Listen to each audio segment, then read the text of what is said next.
Good morning. I'm Brian Martindale. I'm a peer mentor at the University of Michigan Transplant Center. I am also a living kidney donor. And my process started in a roundabout way in 2010. At first, I became friends with a gentleman I was introduced to by friends of mine who are in the music business and wear my clothing apparel of a brand of clothing that I own. I was introduced for the purpose of helping to raise money for my now friend Brent, because at the time he had no medical insurance and he was trying to get into the program at the University of Michigan. We became friends, and over a period of the first 6 months that I knew him, I started to study on my own and learn a lot about living kidney donation. I saw all that Brent had been going through physically and the toll that dialysis had taken on him over the first 5 years. Out of 12 years, he ended up being on dialysis. During that time, I decided, after looking into the paired donation program at the University of Michigan, that I would be tested to see if I was healthy enough to become a kidney donor. As I didn't match Brent, but I knew from my research that I could donate to somebody that I matched, and in return, Brent would get a kidney from somebody that he matched. I went through the process in 2011, and I tested just fine, but at the time, Brent was considered medically ineligible to receive a kidney. I stayed in contact with the university, and I made myself available in case I became a match for somebody on the list at the university. And in 2012, I was building a store for my clothing business, and on the day before I opened, I just happened to feel the need to have a stick of gum. So I went to a local convenience store to buy some gum, and there on the counter on our local newspaper was the picture of a young girl who was 10 years old who was in stage 4 kidney failure. Her mother had stood on the corner of our local Walmart with a big pink sign, the only thing she could think of to get attention. Just a big pink sign made out of paper, and she had drawn on it that my daughter needs a kidney. She is in desperate need. I cannot lose her. Please help. Well, many people stopped to talk to her, offer her money, and she didn't want money or need money, and no money can be given to get a living organ.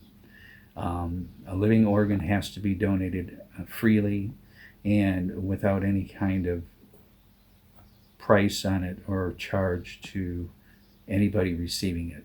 It has to be done voluntarily. Anyway, after reading the story, I was compelled to contact the university, as Jessica, the young lady that ended up receiving my kidney, was already in the program at the University of Michigan, according to the newspaper. And I already knew from reading the article that she just happened to be my blood type. I contacted the university, and within 2 weeks, I was retested. And just before Thanksgiving of 2012, we found out that I was a perfect match. And she was notified that she had a donor. She did not know me, and I did not introduce myself or come forward until late December, when a friend of mine that formerly worked for CNN wanted to do an interview on both of us and asked permission from both parties if she could talk to us about the need for kidney for Jessica, my wanting to donate, and to be able to be the person to introduce us. So in mid-December of 2012, we were introduced during this interview, and that was the first time we had met, even though I had already been to a benefit for Jessica a month before and sold some of my clothing apparel to benefit her and the expenses that she would incur in receiving a kidney and her aftercare. So after the interview, We became quick friends, and on January 11th of 2013, she received my kidney at the University of Michigan Transplant Center. We both did great in our surgeries. We were given the best care at the university. As a donor, I was out of the hospital within 72 hours. Jessica was out of the hospital within a week. And we both returned to our lives and recovered over the next 4 to 6 weeks. And after that, I was able to go back to work full time. I've had no complications, no change in life, no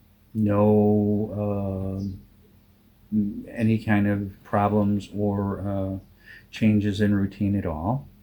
And now Jessica has just turned 18 years old. She's in perfect health. She's had no complications since her surgery.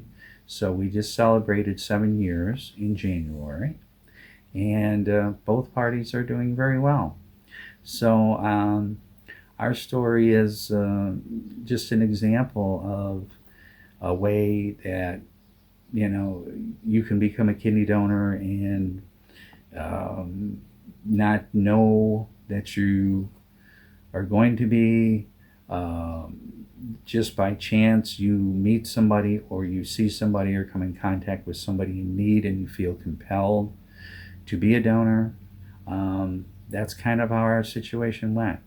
And since then, as I mentioned, I've become a mentor to possible kidney donors. I do speeches on behalf of the University of Michigan talking about the benefits of living kidney donation to people that are on dialysis. I'm available to guide people through the process of what they will go through, what they will experience as a donor. And it's been a wonderful experience, something I wouldn't trade for anything in the world. I will be continuing my volunteer work through the University of Michigan for the rest of my life. And I'm hoping to watch Jessica keep my kidney for possibly the rest of her life.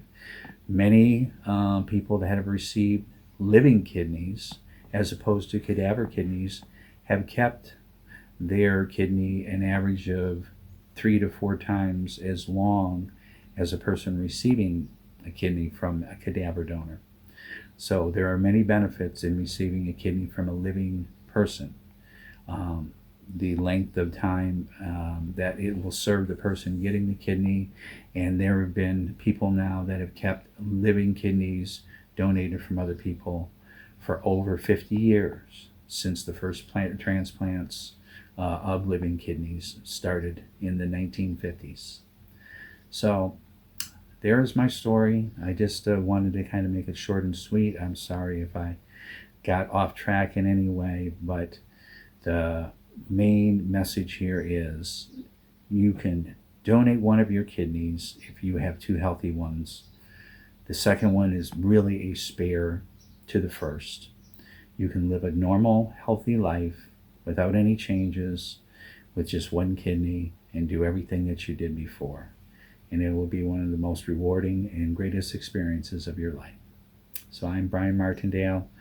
I am hoping I shared something that is of value to you today, and I hope it inspires you if you know somebody that is in need of a living kidney donor, is in need of kidney donation, to help them to come off of dialysis if they're on dialysis and give them a totally new life free from any binding treatment, as dialysis is done on an average of 3 times per week, and give them back a normal life like Jessica has. She is a totally normal teenager now, about to graduate high school and doing everything that all of her friends do. So thank you. I hope you get something from this. Have a good day, and God bless.